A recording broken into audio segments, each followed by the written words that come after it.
Bonsoir à tous, merci d'être avec nous pour cette première édition complète de la soirée sur Al Oula. Voici les titres de l'actualité. Sa Majesté le roi Amir al-Mu'minin adresse une lettre au ministre des Habous et des Affaires islamiques et au président du Conseil supérieur du contrôle des finances des Habous, comportant ses orientations éclairées au sujet de la poursuite de la réforme des Habous publics.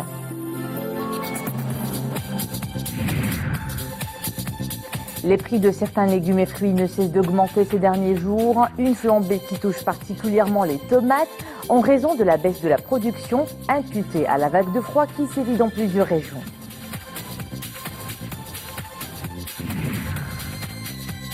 Du sport dans ce journal, l'équipe nationale des joueurs locaux poursuit sa préparation pour la phase finale des 5e championnats d'Afrique des Nations qui va démarrer le 13 de ce mois.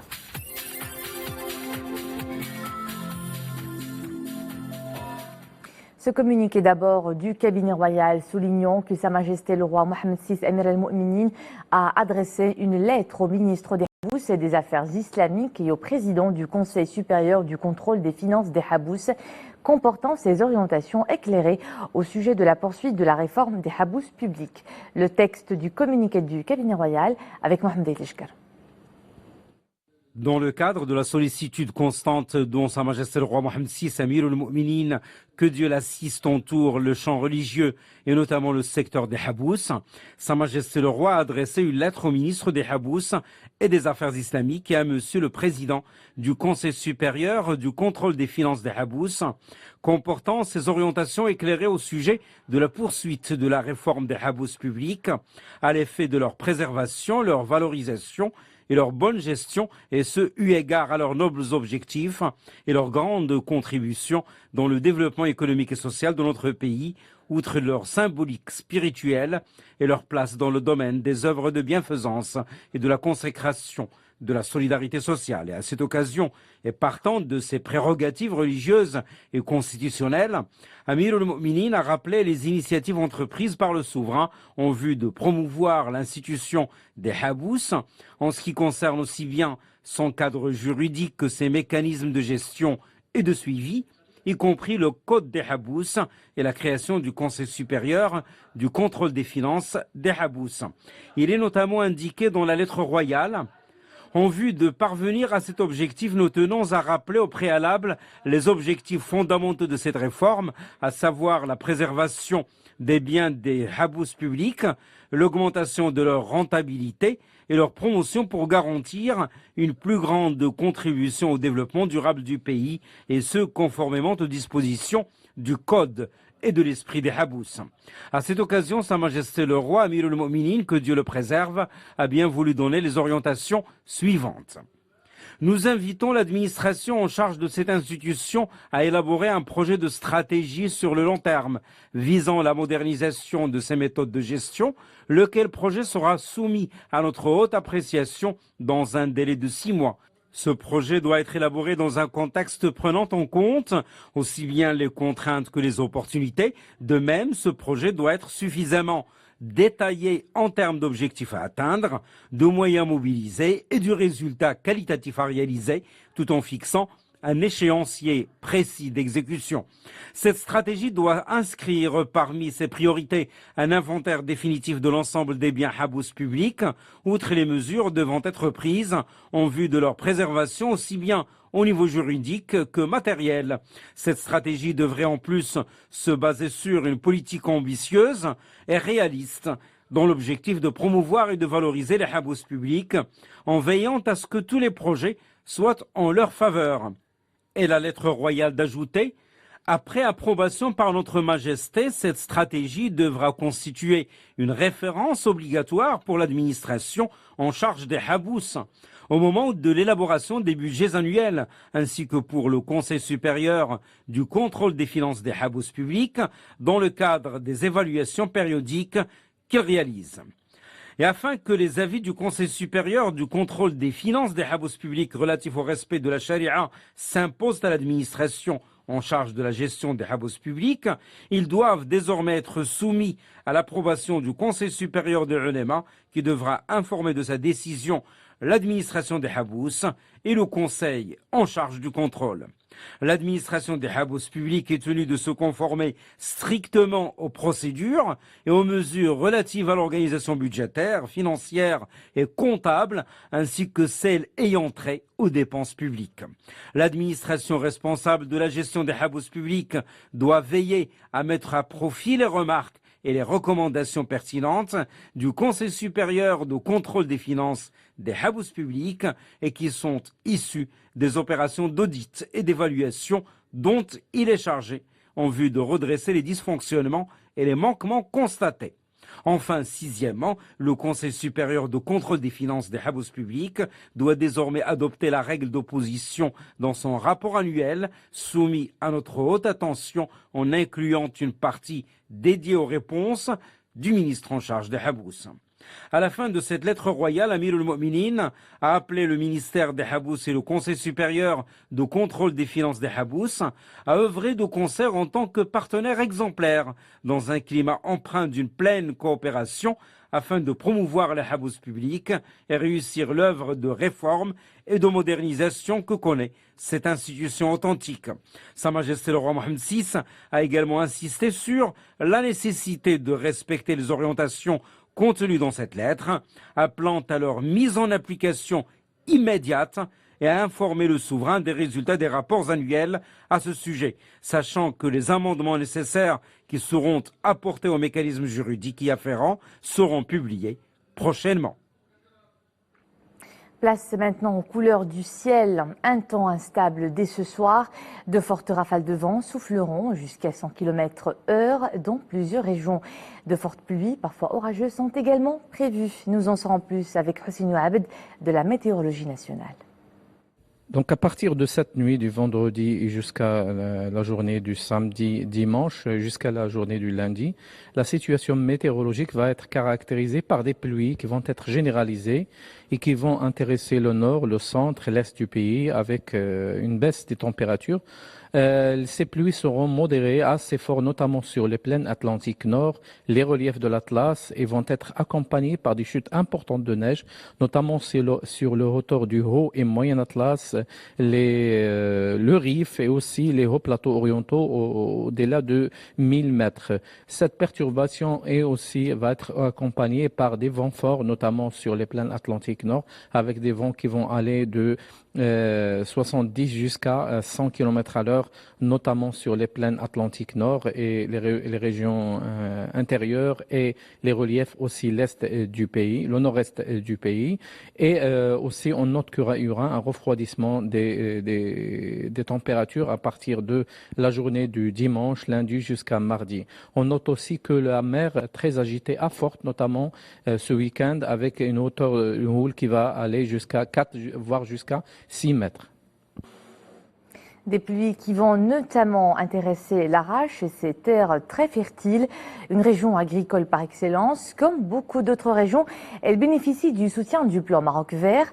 Son pilier 2 apporte d'ailleurs assistance aux agriculteurs de la Provence via une série de projets, plantation d'oliviers, aménagement de séguias et valorisation des plantes médicinales et aromatiques. Ahmed Laalawi, Nisri El Hamdawi.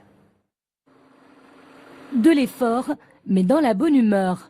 Ces agriculteurs s'affairent à planter des oliviers dans la commune de Ayacha, province de l'Araïch. Une plantation qui entre dans le cadre du pilier 2 du plan Maroc Vert. Les petits agriculteurs se réjouissent déjà de ce projet porteur. Ce soutien est d'une grande importance pour nous. Il y va de l'avenir de nos enfants. Nous espérons aller encore de l'avant en 2018. Pour le moment, la superficie plantée en olivier avoisine les 60 000 hectares au niveau de la région. Mais ce projet va couvrir 1500 hectares sur une durée de 3 ans.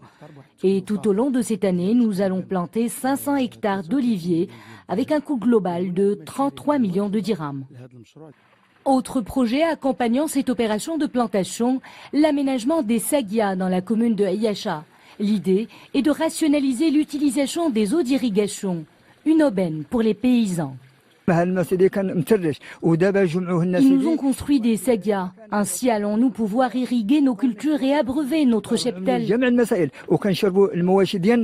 Le pilier 2 du plan Maroc Vert inclut également la construction et l'équipement d'une unité de valorisation des plantes aromatiques et médicinales. Le terroir local se révèle une source principale de revenus, notamment pour les femmes de la région. Ce projet est bénéfique pour nous et pour l'ensemble de la région. Notre objectif est de bien commercialiser nos produits. Mais nous avons besoin de valoriser davantage notre terroir. Pour le moment, notre commercialisation est anarchique. Également au cœur de ces programmes de développement agricole intégré, la réhabilitation de routes rurales sur 11 km au niveau de la commune de Aïacha. Et ces derniers jours sont marqués par une baisse de température qui n'ont d'ailleurs pas été sans impact sur certaines cultures. Du coup, la production baisse et les prix flambent. Ils passent du simple au double entre le marché de gros et celui du détail. Les prix de certains légumes comme les tomates sont en hausse. 1 kilo de tomates vous coûte en ce moment 12 dirhams dans certains marchés. Le point de la situation dans ce reportage à El Jadida, Zakaria Mokrimbillah. Une exploitation agricole dédiée à la culture des tomates. Le gel et le froid en ont affecté des quantités. Pour preuve, la récolte affiche un rendement en nette décroissance. Résultat, les prix vont à la hausse. Les agriculteurs semblent désemparés. Le principal problème est le froid. Le gel impacte la récolte et il y a peu de cultures sous serre pour sauver la situation. La production est inférieure à la demande. Le prix du paquet varie entre 200 et 230 dirhams. Les cultures ne supportent pas le grand froid. Les tomates cultivées en subissent l'impact. C'est pourquoi la production n'est pas satisfaisante. La région de Chouka, dans la province d'El Jadida, est connue pour la culture des tomates. Cependant, la superficie cultivée est en régression depuis quelques années. Pour l'actuelle saison agricole, elle est de 150 hectares pour les tomates de champ, 50 hectares pour les primeurs et 10 hectares pour les tomates cultivées sous serre. La culture des tomates était très répandue dans la région durant les années 90. Cette variété était cultivée sur 600 hectares pour les primeurs et 400 hectares pour les tomates saisonnières. De nombreux facteurs ont causé la baisse de l'activité, hausse des charges de production, des engrais et de la main-d'œuvre. Face à la baisse de l'offre, les prix connaissent une nouvelle flambée. Lors de la campagne agricole précédente, les exportations de tomates ont affiché une baisse de 4%, malgré des résultats favorables pour d'autres variétés de fruits et légumes.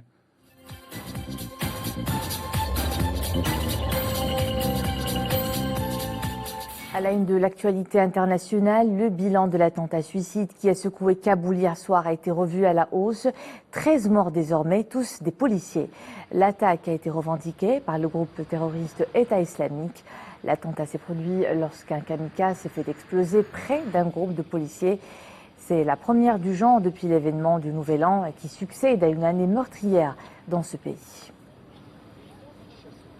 Nouveau signe de détente entre les deux Corées. Pyongyang a accepté ce vendredi l'offre de discussion faite par Séoul. Leur rencontre qui doit avoir lieu mardi serait une première depuis 2015. Quelques heures avant cette nouvelle, Washington et Séoul avaient eux-mêmes fait un pas vers la Corée du Nord en convenant de reporter leurs manœuvres militaires initialement prévues pendant les Jeux olympiques d'hiver en Corée du Sud. La rencontre aura lieu dans le village frontalier où a été signé le cessez-le-feu de la guerre de Corée et portera notamment sur la question de l'amélioration des relations intercoréennes.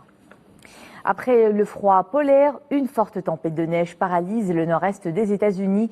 Au moins 17 personnes ont péri dans ces tempêtes. Les services météorologiques annoncent que le mercure tombera à moins 40 degrés dans certaines régions. Dans la région de Boston, par exemple, cette dépression a été accompagnée de vagues géantes qui ont provoqué des inondations historiques, selon le gouverneur, du jamais vu depuis 1978. Les écoles restent fermées pour notamment faciliter le déblayage des routes.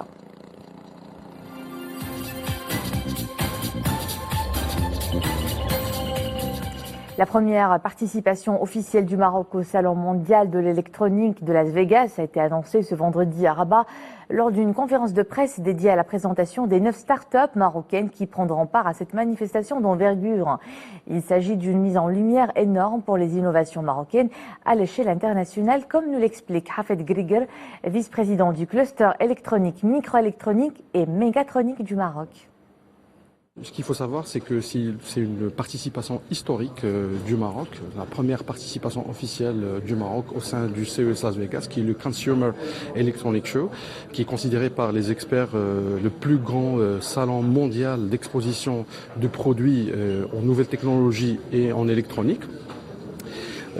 Cette participation vient après tout un processus de sélection d'entreprises où il y avait la participation de plusieurs organisations et organismes marocains pour pouvoir sélectionner les meilleures entreprises et les meilleurs projets qui vont avoir l'insigne honneur de représenter notre cher pays au sein du prestigieux salon d'électronique, le CES Las Vegas. On enchaîne avec de l'actualité sportive. L'équipe du WAC est sacré meilleur club africain de l'année 2017 lors de la cérémonie de remise des trophées de la Confédération africaine de football organisée hier soir à Accra. Cette distinction vient couronner les exploits des Rouges qui ont fait forte impression en remportant un deuxième titre en Ligue des champions d'Afrique de football face à l'Ahli d'Égypte qu'ils ont battu 1-0 en finale retour au complexe Mohamed V à Casablanca. Du côté des joueurs, l'attaquant égyptien Mohamed Salah a été sacré meilleur joueur d'Afrique.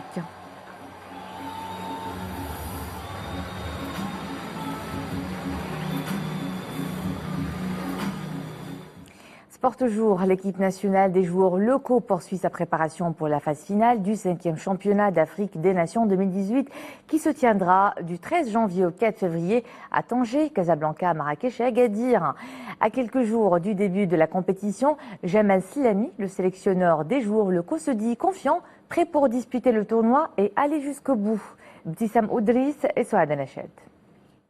Sur la pelouse du stade annexe du complexe sportif Prince Moulay Abdallah à Rabat, l'équipe nationale de joueurs locaux clôture sa séance d'entraînement, direction Casablanca. Nous avons mené 2 séances d'entraînement. Demain à Casablanca, nous affronterons les Lions indomptables du Cameroun. 26 joueurs convoqués par le coach national ont pris part à ce rassemblement. 23 Lions disputeront la phase finale du CHAN 2018.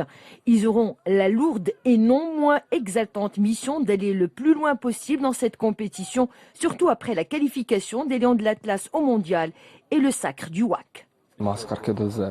Les entraînements se déroulent dans de bonnes conditions. Nous sommes tous conscients de la responsabilité qui nous incombe. Nous donnerons le meilleur de nous-mêmes pour être prêts à la compétition.